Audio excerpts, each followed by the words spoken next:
నమస్తే, మీరు చూస్తున్నారు రైతే రాజు అని యూట్యూబ్ ఛానల్. ప్రస్తుతం వికోట పలమనేరు పూల మార్కెట్లో పూల ధరల గురించి తెలుసుకునే ముందు ఈరోజు వికోట మార్కెట్లో స్టాక్ అనేది ఎలా వచ్చింది, ధరలు నిన్నటి కంటే పెరిగాయా తగ్గాయా దాని గురించి తెలుసుకునే ప్రయత్నం చేసే ముందు ఈరోజు వికోట మార్కెట్లో స్టాక్ అనేది ఎలా వచ్చింది అనే దాని గురించి తెలుసుకునే ప్రయత్నం అయితే చేద్దాము. ఇకపోతే ఈరోజు వికోట మార్కెట్లో స్టాక్ అనేది చాలా వరకు కూడా తక్కువగా రావడం అయితే జరిగింది. ముఖ్యంగా నిన్న రాత్రి పడిన వర్షానికి ఎవరు కూడా రైతులు పూల కోతలు కోయలేదు అని కూడా చెప్పుకోవచ్చు. ఇంకా తడి పూలు రేట్లు ధరలు తగ్గిపోతాయని ఉద్దేశించి రైతులు ఎవరు కూడా కోయలేని పరిస్థితి అయితే ఉంది అని కూడా చెప్పుకోవచ్చు. ఇక ధరల విషయానికి వచ్చేసరికి ఈరోజు వికోట మార్కెట్లో కేజీ ఎల్లో బంతిపూలు వచ్చేసి 10 రూపాయలతో నుండి 47 రూపాయలు టాప్ నెంబర్ 1 బెస్ట్ క్వాలిటీ ఆరువాసి పూలు మాత్రమే పోవడం అయితే జరిగింది. మిగతా అంతా కూడా క్వాలిటీ బట్టి ధరలు అయితే పోయాయని చెప్పుకోవచ్చు. ఇక ఆరెంజ్ విషయానికి వచ్చేసరికి ఆరెంజ్ కూడా 45 నుండి 50 రూపాయల ధరల లోపలనే పలకడం అయితే జరిగింది. నెంబర్ 1 శాంపుల్ పూలు ఆరువాసి పూలు మాత్రమే అంత మాత్రం పోవడం అయితే జరిగింది అని కూడా చెప్పుకోవచ్చు. మిగతా అంతా కూడా క్వాలిటీ బట్టి ధరలు అయితే పోయాయని కూడా చెప్పుకోవచ్చు. ఇక రోజా పూల విషయానికి వస్తే గత 25 రోజుల నుంచి కూడా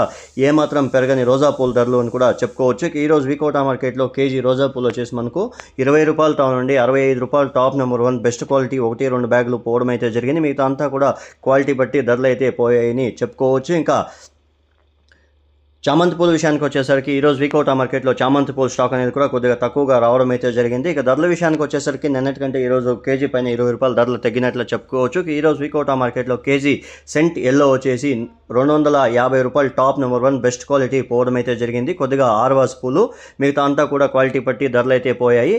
ఇక వైట్ చామంతి వచ్చేసి మనకు 180 రూపాయలు రావనండి 230 రూపాయల వరకు కూడా క్వాలిటీ పట్టి ధరలు అయితే పోయాయని చెప్పుకోవచ్చు ఫ్రెండ్స్. ఇక చాక్లెట్ విషయానికి వచ్చేసరికి 170 రూపాయలు, ఇక రబ్బర్ వచ్చేసి 120 రూపాయలతో నుండి 150 రూపాయలు, వైలెట్ వచ్చేసి 180 రూపాయలతో నుండి 230 రూపాయల వరకు కూడా పోవడం అయితే జరిగింది అని కూడా చెప్పుకోవచ్చు.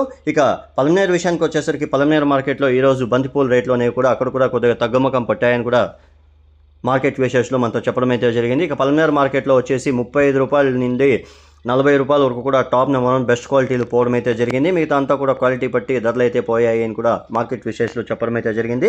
ఇక ఆరెంజ్ వచ్చేసి మనకు 30 రూపాయలతో నుండి 35, 36, 40 రూపాయలు టాప్ నెంబర్ 1 బెస్ట్ క్వాలిటీలో పోవడం అయితే జరిగింది. మార్కెట్ విశేషాలు చెప్పడం అయితే జరిగింది ఫ్రెండ్స్. ఇక చామంతి రోజా అనేది యథావిధంగా వికోట రేట్లే ఉన్నాయని మార్కెట్ విశేషాలు చెప్పడం అయితే జరిగింది ఫ్రెండ్స్. చూసారు కదా ఫ్రెండ్స్, నా వీడియో కానీ మీకు నచ్చినట్లయితే లైక్ చేసి షేర్ చేసి సబ్స్క్రైబ్ చేసుకోండి. పక్కనున్న బెల్ ఐకాన్ మాత్రం క్లిక్ చేయడం మాత్రం మర్చిపోకండి. ఎందుకంటే ప్రతిరోజు వ్యవసాయానికి సంబంధించిన వివరాలన్నీ కూడా రైతే రాజు అని యూట్యూబ్ ఛానల్ ఎప్పటికప్పటికి రైతుల కోసము అప్లోడ్ చేయడం అయితే జరుగుతుంది. రైతులందరూ కూడా చూసిన తర్వాత మన ఛానల్ని లైక్ చేసి షేర్ చేసి సబ్స్క్రైబ్ చేసుకోండి friends. Thank you for watching my channel.